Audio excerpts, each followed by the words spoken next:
Si kita di seluruh negara pada ketika ini sedang berbicara mengenai kesiapsiagaan bagaimana untuk menangani banjir yang akan terus berlaku. Namun dalam jangka masa panjang kita harus juga mengetahui bahawa situasi perubahan iklim adalah menyumbang sedikit sebanyak kepada keadaan taburan hujan yang luar biasa ini. Dan kesiapsiagaan kita pelan jangka panjang ke arah itu perlu juga kita perwajibkan kementerian-kementerian yang bertanggungjawab terhadap alam sekitar untuk membantu dalam rangka pelan jangka panjang bagi kita mengawal keadaan di dalam negara. Walaupun mungkin kita ni negara yang kecil berbanding dengan negara lain yang menyumbang kepada perubahan iklim, namun kalau kita ambil iktibar daripada apa yang dilakukan di negara seperti China dan sebagainya, kita mampu untuk mengekang kesan daripada perubahan iklim ini. Rentetan dari situasi banjir yang berlaku dan untuk mereka yang berada di pusat pindahan sementara ataupun PPS, sama ada masih lagi berada di PPS ataupun telah pun pulang ke kediaman masing-masing. Aspek kesihatan juga selain daripada situasi banjir, dari aspek kesihatan yang perlu dipantau sepanjang masa apa antara risiko penyakit yang dihadapi, terutamanya yang kuat menular ketika situasi banjir ini. Kita ingin tanyakan kepada Dr. Rosnah Ramli yang merupakan pakar perunding kesihatan awam bahagian kawalan penyakit Kementerian Kesihatan Malaysia. Selamat pagi doktor, terima kasih kerana sedia bersama kami. Assalamualaikum. Waalaikumsalam, selamat pagi Darren dan juga Zaliha. Baik doktor, kita akan sering dengar ungkapan bawaan air atau penyakit bawaan air seperti leptospirosis dan miliosis yang akan terus diperkatakan oleh pakar-pakar kesihatan. Namun mungkin di situasi yang berlaku ini mereka yang terkesan tidak mengetahui apakah itu penyakit bawaan air kerana tidak pernah mengalami situasi banjir seumpama ini. Jadi mungkin kita boleh perjelaskan sekali lagi apakah yang disebutkan sebagai penyakit bawaan air. Silakan doktor. Okey, terima kasih. Kita sedia maklum sebagaimana yang diterangkan oleh Natma dan juga pegawai bomba tadi kan. Kita sekarang ini tengah menghadapi suasana yang agak serius. Berlaku dalam tempoh yang begitu singkat dan dalam skala yang begitu besar dan melibatkan banyak tempat. Jadi kita kena berhati-hati menjaga keselamatan dan juga kita punya kesihatan lah ya. Jadi itulah dalam kita sibuk menangani isu COVID ni, dalam kita juga menangani isu Omicron dan juga sedang mengenai isu booster.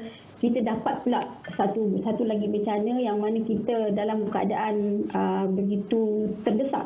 Dalam staf kita juga banyak yang terlibat. Klinik kesihatan juga banyak yang terjejas akibat daripada banjir inilah. Jadi kita memindah dan menempatkan penempatan kepada PPS, kita kena juga harus ingat keselamatan dan kesihatan perlu kita jaga sama ada di masa pemindahan, masa pengangkutan dan juga masa di PPS ya.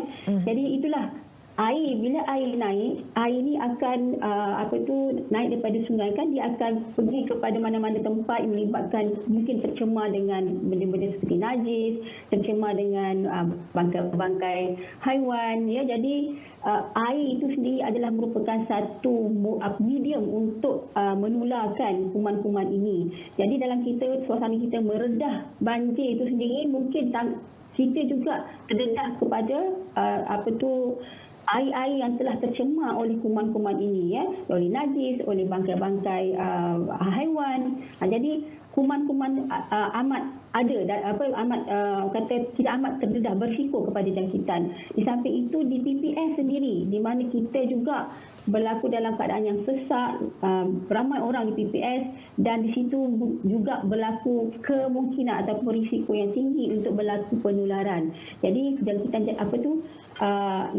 penyakit-penyakit yang bawaan air seperti cirit-birit, begitu juga dengan adanya tikus-tikus akan adanya risiko penyakit kuning iaitu leptospirosis ya. Itu sangat-sangat baik. Jadi bila air itu tercemar, kena kepada tangan-tangan kita akan mendapatkan kudis-kudis dan juga kegatalan dan juga penyakit hand, foot and mouth diseases. Jadi semua itu perlu kita ambil kira. Berhati-hati, kebersihan amat penting, penjagaan kesihatan amat penting semasa banjir ini. Doktor, bagaimana pula dengan masalah kesihatan lain yang barangkali menjadi satu ancaman kepada mereka yang dipindahkan ataupun telah pun pulang ke rumah selepas situasi banjir ini? Okey, Najib, sebab yelah, dalam keadaan kita tergesa-gesa tu kan, mungkin kita juga antara mereka-mereka yang dipindahkan tu mungkin mereka juga ada sedang mengalami kencing darah tinggi dan sebagainya lah. Jadi dalam keadaan ketika itu mungkin ada ubat yang tertinggal. Jadi masa di PPS memang kita galakkan sebab kita letakkan pasukan perubatan kita, apa-apa saja sakit yang mereka hadapi, bagi tahu pasukan kami. Jadi kami memang standby. Kami akan sentiasa membantu. Kadang-kadang mereka juga merupakan orang yang bedridden, mereka yang memerlukan hemodialisis. Jadi kita sentiasa bersedia untuk membantu pesakit-pesakit inilah. Dan samping itu dalam suasana yang pandemik kita masih belum selesai, belum terkawal lagi, penularan kita takut penularan COVID-19 juga berlaku di kawasan-kawasan tempat-tempat PPS ini. Jadi sebagaimana yang pihak Nakma cerita tadi, kita juga menjalani saringan-saringan. Kalau kita membekalkan RTK sebanyak mungkin, ataupun kalau RTK tak ada, kita menjalankan saringan-saringan kesihatan. Mereka-mereka yang bergejala, mereka yang positif, mereka yang kontak, kita asingkan. Jadi kita nak sekat. Di samping itu kita sentiasa memberi peringatan kepada mereka lah. Ya. Jadi itu yang kita harapkan, supaya bila dia balik pun kena hati-hati jugalah, sebab bila bila kita diterima bencana, kita tahulah emosi itu amat terganggu. Mereka akan mengalami tekanan emosi. Jadi selain daripada penyakit-penyakit bawaan air, satu lagi adalah gangguan emosi. Jadi bertabah, kuatkan semangat. Bukan anda sahaja yang mengalami masalah ini. Ramai lagi anggota-anggota lain yang ada di PPS itu boleh berkongsi, bercerita, meluahkan. Sekiranya memerlukan pertolongan, boleh berjumpa dengan pasukan kami.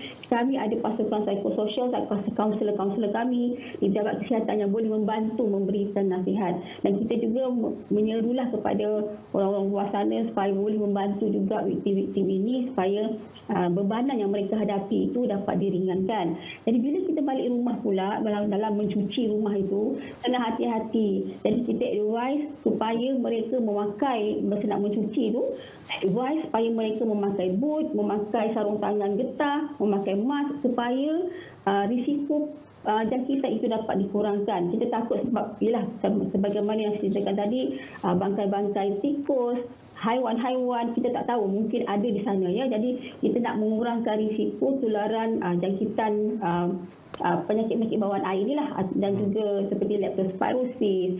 Dan sekiranya kita masih mencuci itu kan, kita hati-hati sebab bila keadaan sudah kering, akan ada debu-debu di keliling rumah tu. Jadi kita kena cuci bersih-bersihlah, sebab debu-debu ini mungkin akan menjadi punca kepada jangkitan paru-paru yang dipanggil monodosis. Jadi dalam debu-debu yang kering itu akan ada mikroorganisme yang boleh menyebabkan jangkitan paru-paru. Jadi bersihkan rumah dengan betul, pakai peralatan yang betul, pakai boot, pakai sarung tangan, dan selepas mencuci, tolong bersihkan diri masing-masing sebab kita nak mengurangkan risiko jangkitan. Di samping itu, adalah nasihatkan supaya kawasan rumah tu kita bersihkan, sebab mungkin ada longgokan-longgokan sampah sarap yang boleh menyebabkan takungan air selepas kejadian banjir, dan ini memungkinkan kejadian denggi pula nanti. Jadi kena lakukan pembersihan yang betul di rumah dengan tata cara yang betul.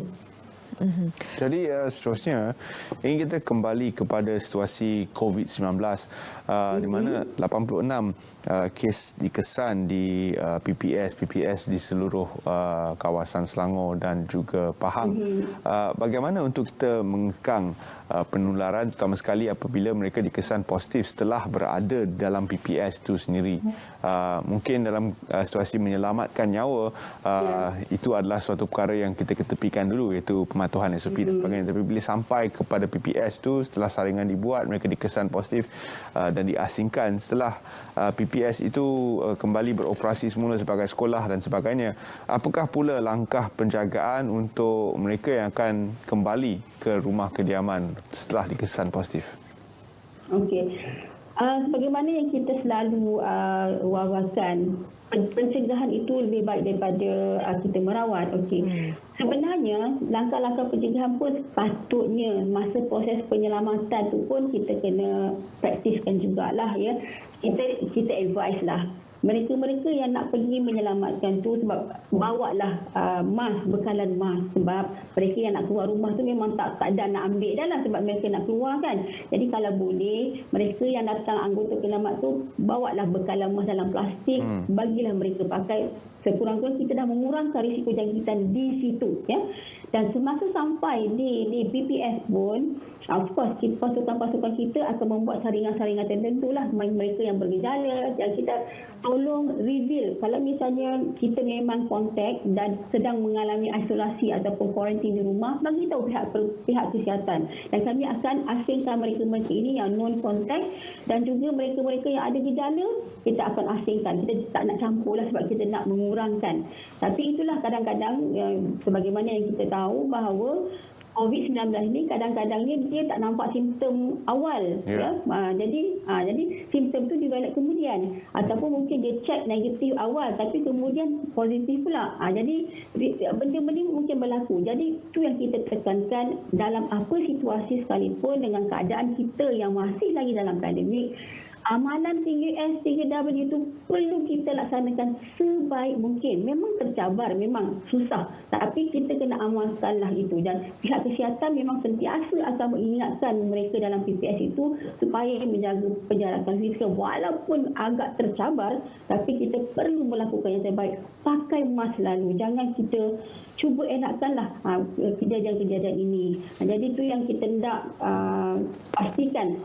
Kita tak ada katakan tak boleh zero, tak akan berlaku. Akan berlaku dan kita boleh minimizekan supaya dia tidak berlaku dengan begitu banyak sekali. Ya, Doktor, dalam kesempatan ni mungkin agak terkeluar daripada topik kita, namun juga kita ingin bincangkan sedikit di utara tanah air, negara jiran kita Thailand sedang menguatkuasakan semula kuarantin wajib untuk mereka yang melawat ke negara itu, dan di Malaysia juga walaupun pintu sepadan kita belum dibuka sepenuhnya, namun kita sudah pun mengesan kes-kes Omicron. Jadi apakah situasi di dalam negara berkaitan dengan penularan varian baru ini yang dikatakan lebih mudah merebak? Okey.